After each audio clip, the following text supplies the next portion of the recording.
So this is how it ends, with the crazy cutouts and left to putrefy on a cold stainless steel surgical tray. Ha! Just like they used to do in the good old days. Here's your look at the McFarlane Toys DC Multiverse, Batman's Future's End, Joker.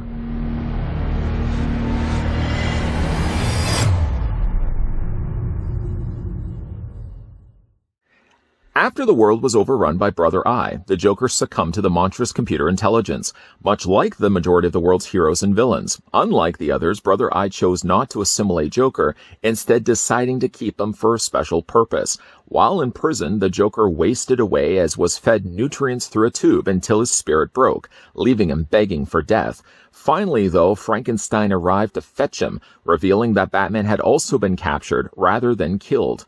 This was enough to snap Joker out of his despondency, punctuated by his characteristic laugh. After discovering how Batman sent Terry McGinnis back in time, Frankenstein proceeded to perform a strange and twisted surgery on the Batman and Joker. Eventually, they merged the two, placing Batman in a suit which served the purpose of Brother Eye's cause, but with Joker's head attached to the back of Batman's. This twisted abomination created by Frankenstein was then brought before Mr. Terrific as Brother Eye's assassin to go back in time. Before we delve deeper into this duo of twisted personalities, how about the first thing we actually do is figure out how tall the Future's End Batman / Joker is by taking this trusty ruler of mine. I'm going to have to try to get it around his mechanical arms here. Speaking of his arms, I'm not going to count those arms just because you can move and manipulate those any which way that you want. So I don't want to really say that that makes for the taller end of the figure. But if I go right to the very top of Joker's head / Batman's, you're looking at the figure standing around 9 inches in height or about 22.5 centimeters tall. How much taller is the Future's End Joker / Batman combo compared to the rest of the figures from this wave? So glad you read the script. Thank you for that. Let's bring in the other figures. First of all, we had a look at the Batman, Terry McGinnis Batman, with a slight change to his face. You can see he goes to about the bicep of the Build-A-Figure Batman / Joker. We also had a look at Shriek, one of my personal favorites from this wave. And again, while he is a little bit bigger and bulkier, he seems still to be a little bit shorter than Terry McGinnis. So again, he goes to about, I guess, the bicep section. We also had a look at Batwoman. I wanted to call her Batgirl there for a second. And we also had a look at, let's move him off to the side here, Blight. Yeah, I mean, I guess you would say the tallest figure from this wave is probably Blight. Still, though, he is dwarfed when you get to the size of this Collect and Connect Batman and Joker, especially as well if you consider the mechanical arms that are attached to the back of his torso. Because the figure is a Collect and Connect, sadly he doesn't come included with any accessories. I know it would have involved them having to put a secondary card into one of the figures. I think this would have been a great opportunity as well to put that card in with Blight, considering that his card was so covered with all other characters. Maybe putting in also the one for just Joker / Batman would have also been a nice touch as well. So because of that, we don't have ourselves a trading card, but the idea of having a spliced together Batman and Joker for all of eternity now joined together and sharing one body, it's a really eerie and interesting concept.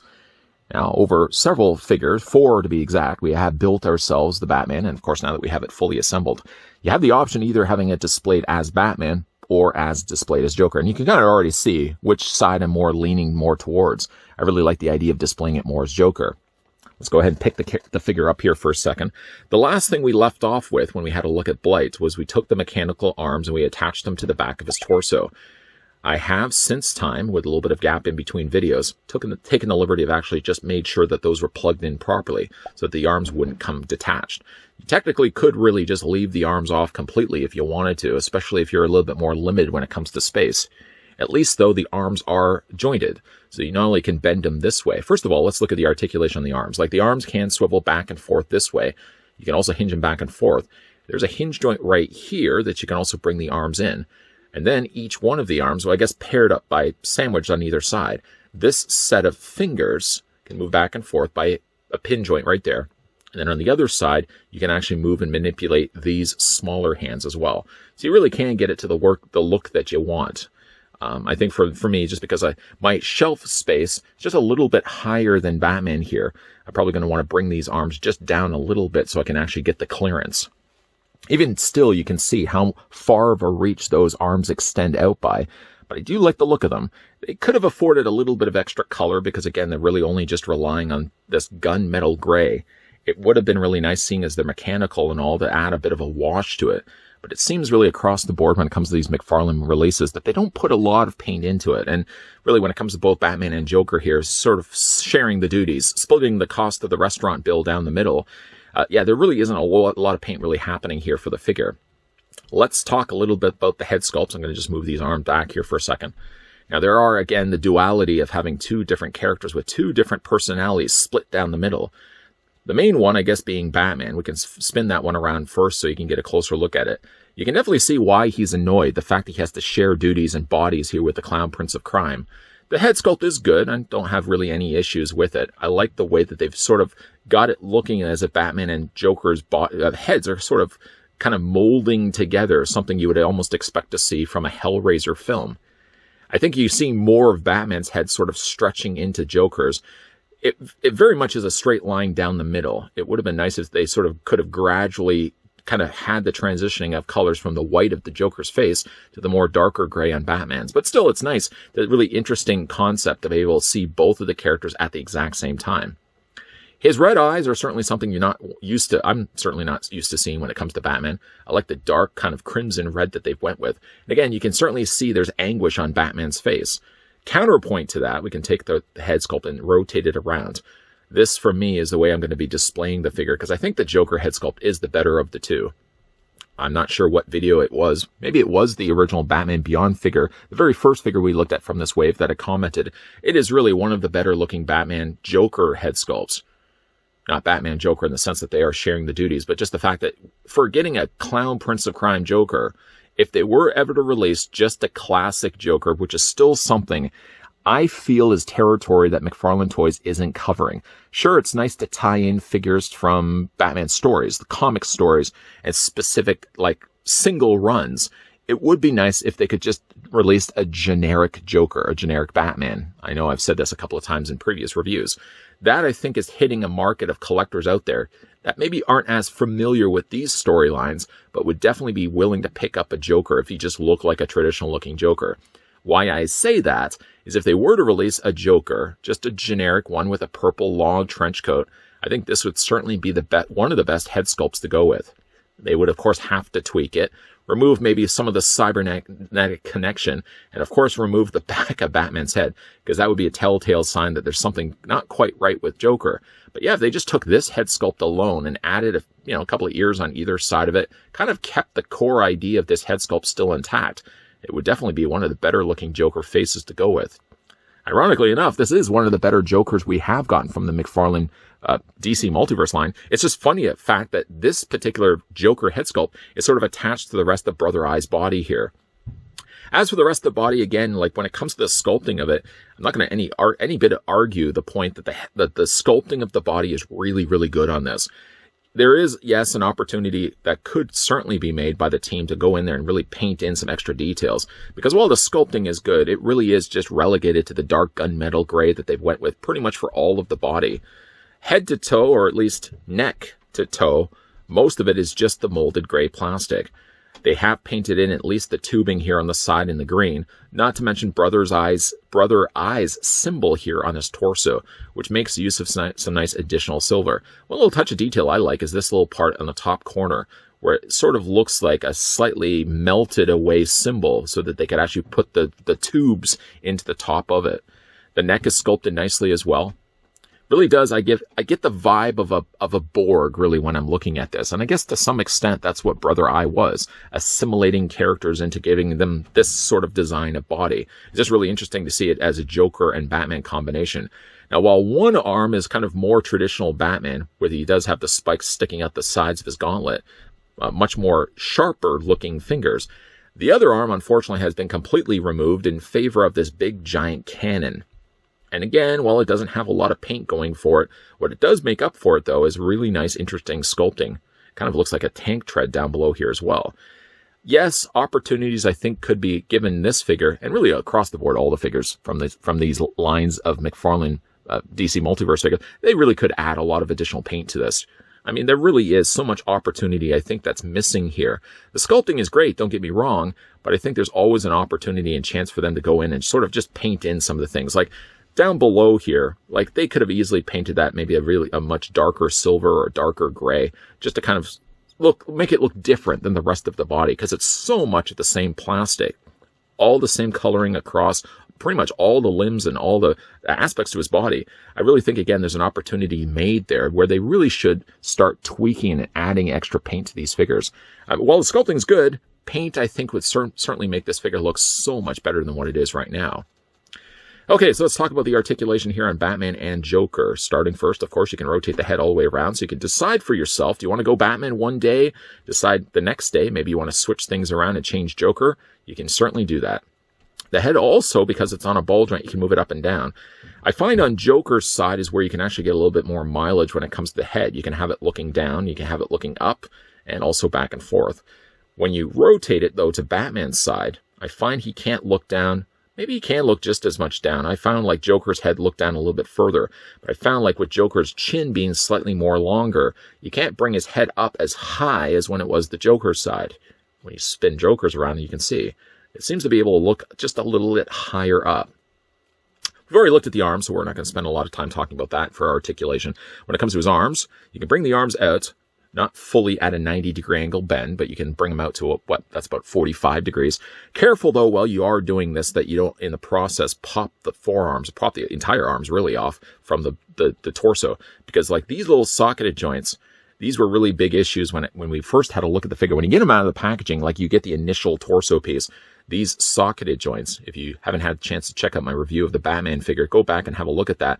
These were so easily just falling out of the figure's torso. So you want to make sure that you are popping those in place first before you put in the arms. And if there ever is an opportunity where the arms do fall off, and unfortunately just by moving it back and forth, just make sure that you don't lose these in the process. Yeah, the arms do rotate all the way around. Let's bring these back a little bit. Arms rotate all the way around. Figure does have a bicep swivel. And once again, the shoulder pieces are softer plastic, and they've attached it here to the bicep rather than actually attaching it to the shoulder. So it means it doesn't limit when it comes to rotating the arms back and forth this way. The figure does have a double hinge on the elbow. Actually, this figure's arm actually has a single hinge on the elbow, but this side right here has the double hinge. And of course, when it comes to his hands, the hands rotate all the way around. We can only really look at the hand articulation on this side because, again, this side is kept just to the big giant cannon. Upper torso is on a ball joint. Lower torso, also the same. Legs do split out. I did have one issue with this figure. While I have successfully, or I'd like to think successfully, attached everything appropriately, I find like the legs, moving them too frantically back and forth, they have popped off several times off the peg joints.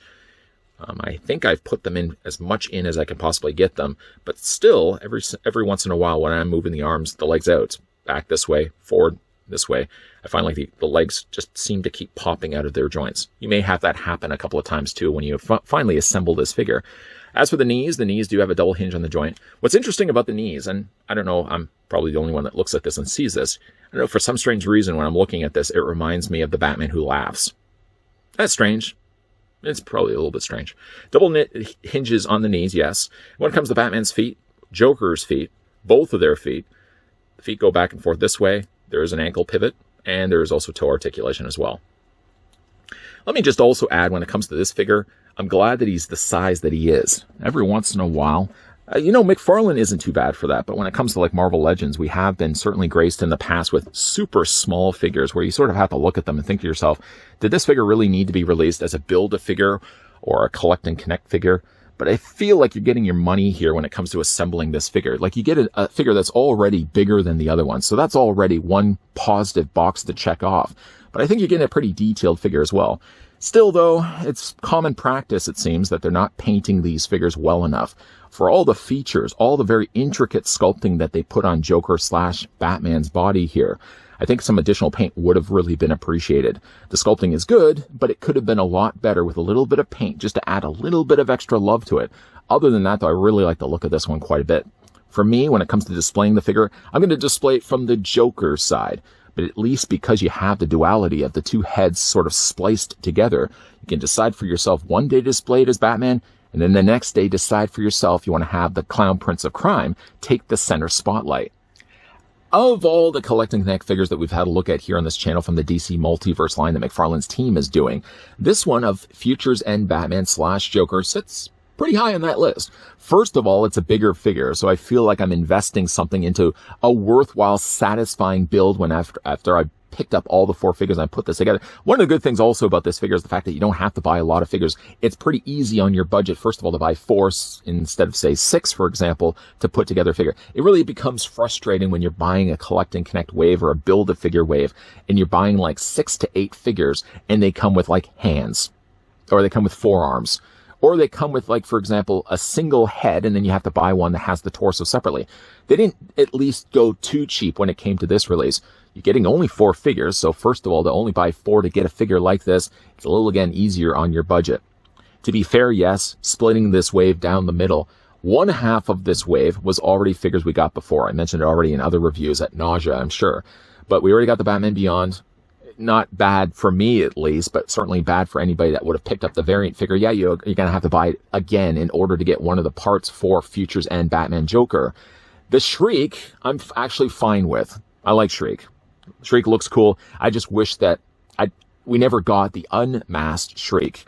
Or if anything, I wish we got the helmeted Shriek first, because that was the figure I would have gotten, and maybe the unhelmeted one released as a gold label version, and I would have probably just said, yeah, I don't need necessarily that Shriek. So yeah, we are kind of double dipping the first half of this wave. The second half of this wave, of course, is Batwoman and Blight. Blight, great looking figure. Batwoman, still not sure if I'm digging the look of Batwoman, but at least, again, 4 figures. That's pretty easy to deal with. I don't have to worry about buying like 6 to 8 figures in order to put together a Batman/Joker. And what a neat looking figure it is. It sort of has that duality going with its split personalities, kind of getting a bit of that malignant vibe and a bit of a Borg vibe too while I'm looking at the design of it. Once again, it doesn't have a lot of paint going for it, but at least to its credit, unlike some of the other collect and connect figures we looked at from DC Multiverse, where yeah, paint, sadly, sorely is lacking. At least this one doesn't have the paint for it, but it more than makes up for it in the sculpting of the body. And once again, like, this is a character you may not necessarily know a lot about if you haven't read the source material that this character is based from, but just alone looking at the idea of having a Batman/Joker combining together and sharing the same body. I haven't seen a splicing of two characters as cool as this, as like that episode, that Treehouse of Horror, where it was like Homer sharing bodies. No, it was Mr. Burns sharing the body with Homer. Hilarious. I don't know why I was thinking of Treehouse of Horror there for a second. But yeah, what do you guys think of the Batman Futures and Batman Joker? A pretty neat looking figure, really. And again, easier on the budget. You only had to buy 4 figures.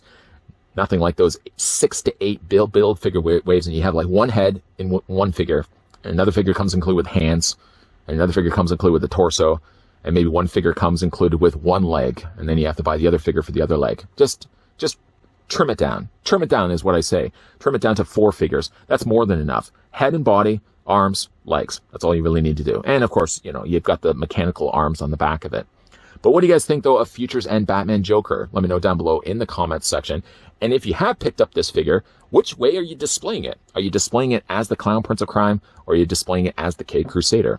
I always love reading your comments down below. And hey, now, if you are new to this channel, you're enjoying the content that you're seeing, make sure you hit that subscribe button down below. Turn on the bell notifications, so yes, you're getting those friendly reminders of whenever new videos are popping up. And again, speaking of popping up, at the very end of this video, you may also be seeing a playlist popping up for DC Multiverse stuff of things I've looked at before from McFarlane's team. If you guys want to go back and have a look at those videos at your viewing pleasure, certainly keep your peepers peeled to this channel as well. While we have wrapped up things for this wave of DC Multiverse stuff, there's going to be tons of other DC Multiverse reviews coming your way in the not so distant Batman Beyond future. I just slipped that in there as well. Lots of stuff coming your way, guys. As always, thanks for watching. See you guys next time.